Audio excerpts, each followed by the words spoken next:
Blessings and welcome back to another walk and talk. This series where I really get to share my life and my journey with all of you.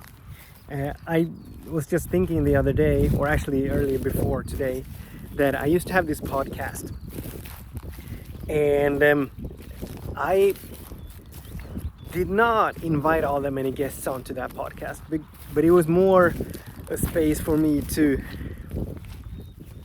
explore, to share my journey. And it's been like a year since I released that podcast, and it just occurred to me that these walks and talks, they are kind of like that podcast, me sharing my personal journey, being on this path and having been on this path for many years, and having the absolute joy and privilege of guiding and leading others along this path. I'm not usually all that personal when I record courses and classes and talks and meditations and all of that. It's more about the teachings than about me. But this is about me. So I welcome you here. My name is Daniel Roquillo, and so I don't have a topic for today, but one of the questions that I close to always ask my clients in session at the beginning of each session is, what is present with you now? In this now moment, what is present with you? And so let me begin there. And what is present with me, in my life, is the turbulence, the messiness of transformation. How it is like a roller coaster where we're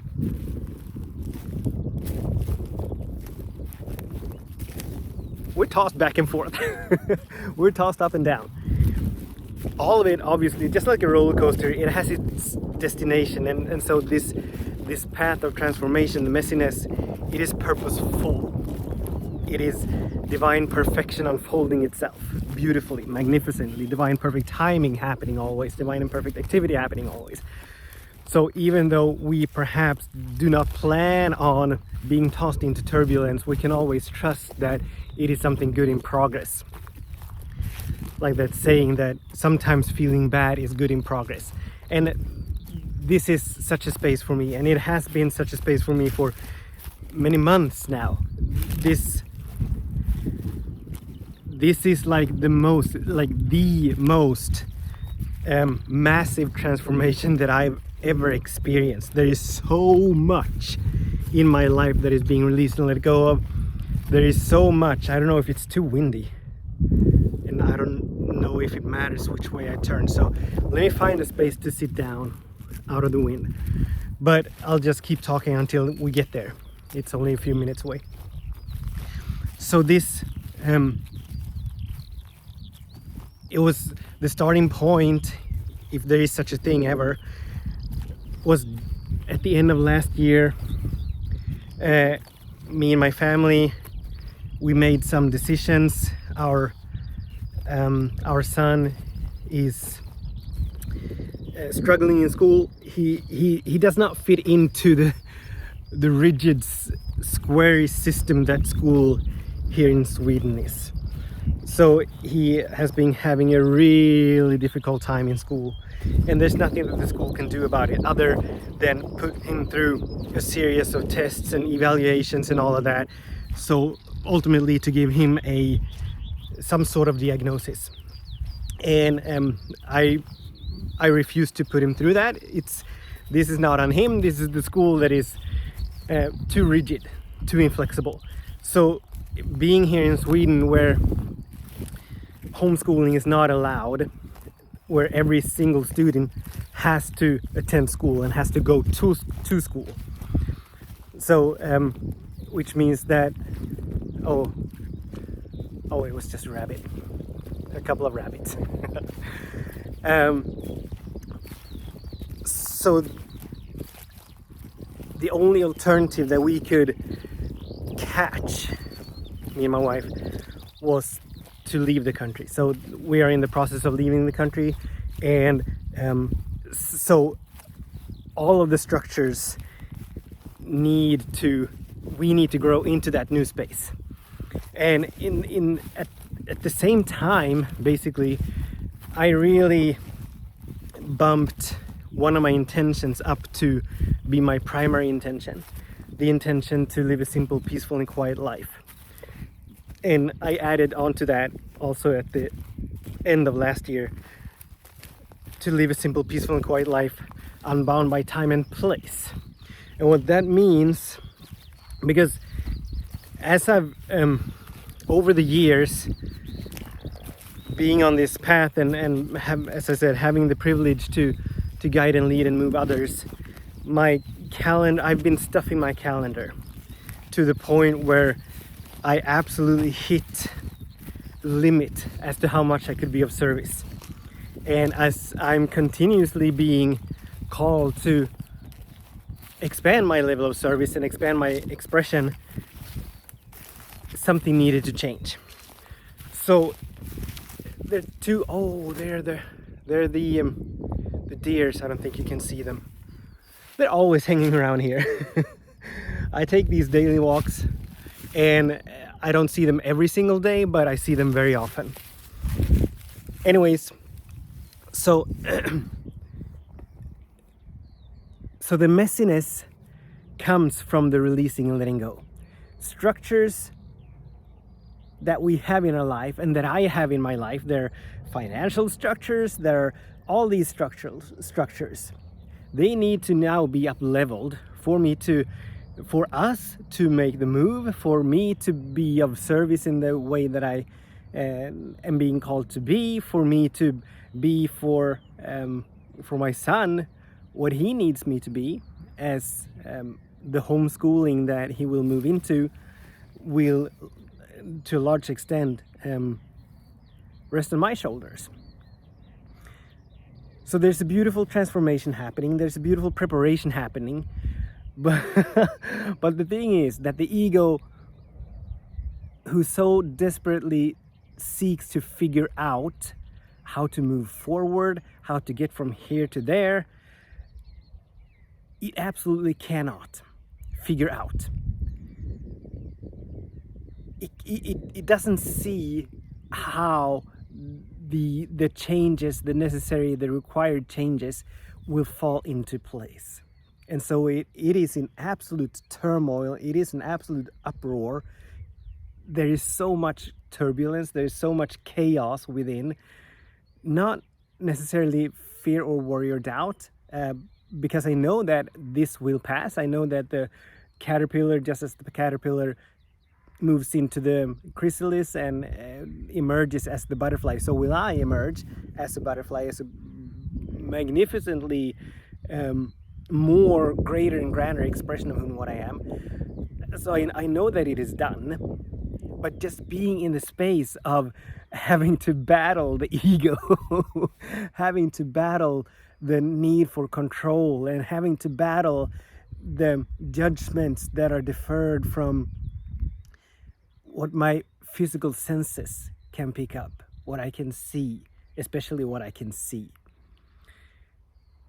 And so,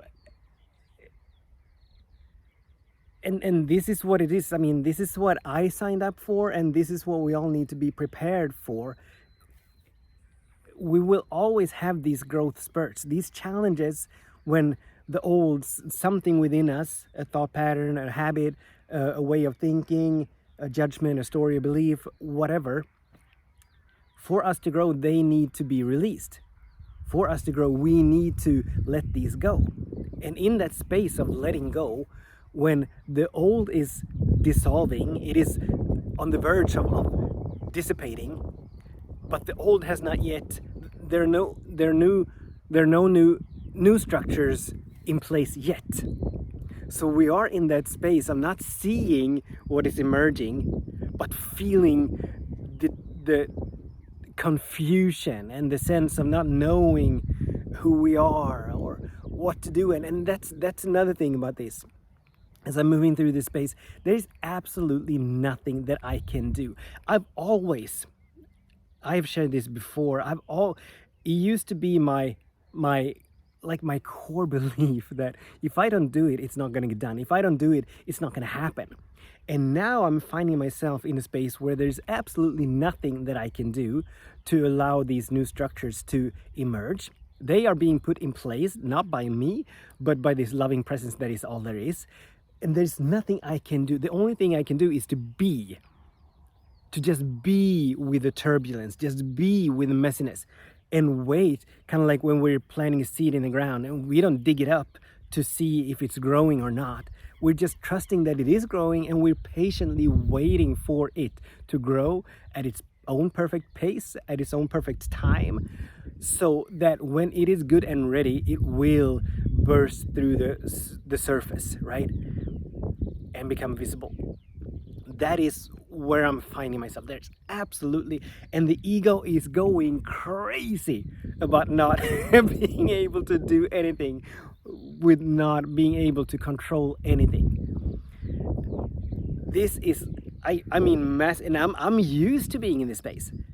I can't even count the number of times that I've gone through this chemicalization, as it's also called, this transforming, this transmuting of that which used to be into something that is to become.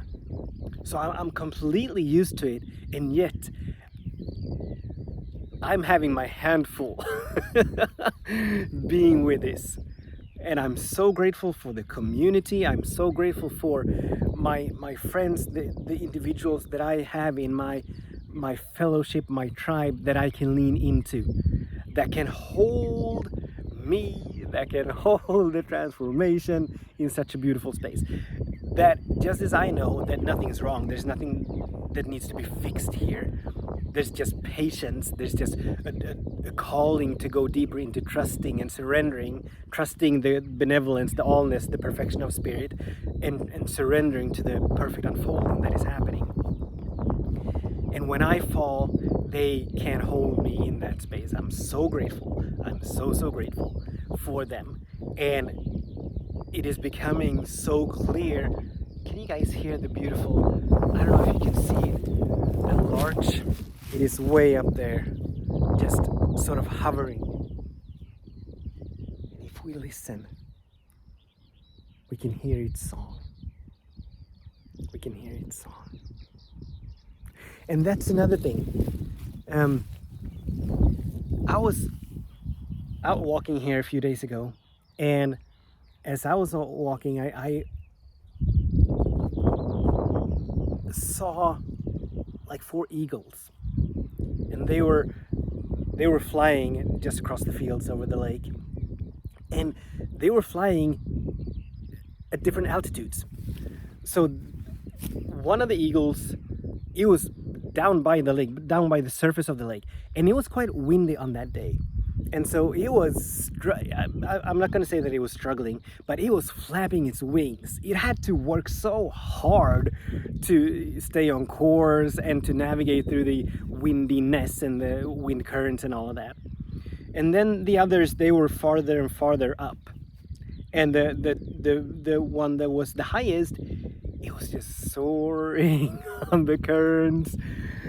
And I watched them for, I don't know, a few minutes, and the highest up, it did not flap its wings once, but it just had its wings stretched out, and it was just soaring on these. It looked so peaceful, it looked so serene, and it reminded me that it is the consciousness, it is our consciousness that really makes the messiness.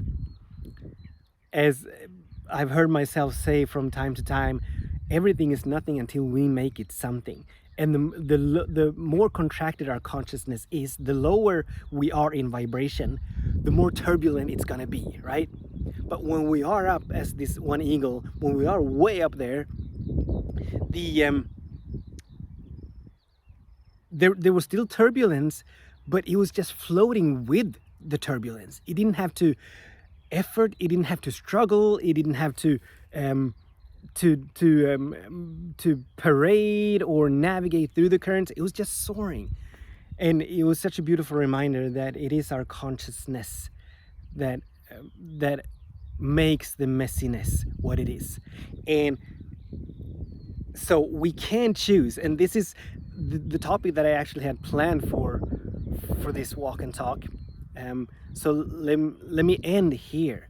So we can absolutely, in every single challenge, we can choose to rejoice through the challenge. We do not have to move into the suffering, the pain, the agony, the labeling, the judgments about it, but we can absolutely rejoice.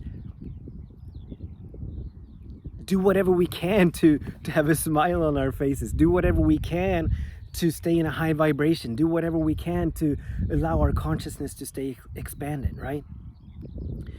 And the higher up we go in vibration, in consciousness, the easier it will be. It will not immediately dissolve the challenge, because the releasing and letting go needs to happen anyway. But it will make the journey so much easier, so much more pleasant. So much more pleasant. So that's perhaps the invitation for us today as we're moving through the challenges, and they are inevitable. So we cannot, if we are truly serious about walking this path, there is no way around these challenges. There is no way around the turbulence. But we can stop calling it. We can stop judging it. We can stop labeling it as good or bad, or right or wrong, as what should and should not be, and stay in the field of rejoicing. Now I'm saying that, and I'm having a smile on my face now, but that's obviously I'm not always smiling, but that's nonetheless the invitation for us. So thank you so much for watching. Please feel free to drop a comment as to the challenges that you're moving through, or your experience with challenges. And I've also been asked to, if these walk and talks, if they could be I don't remember the name of it, but like a Q&A. So if there's a particular question that you have, if there's a particular subject that you wish me to touch on, feel free to drop that in the comments as well.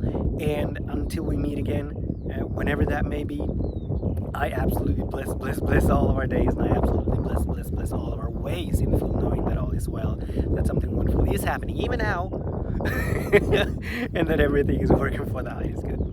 All right, much love, many blessings.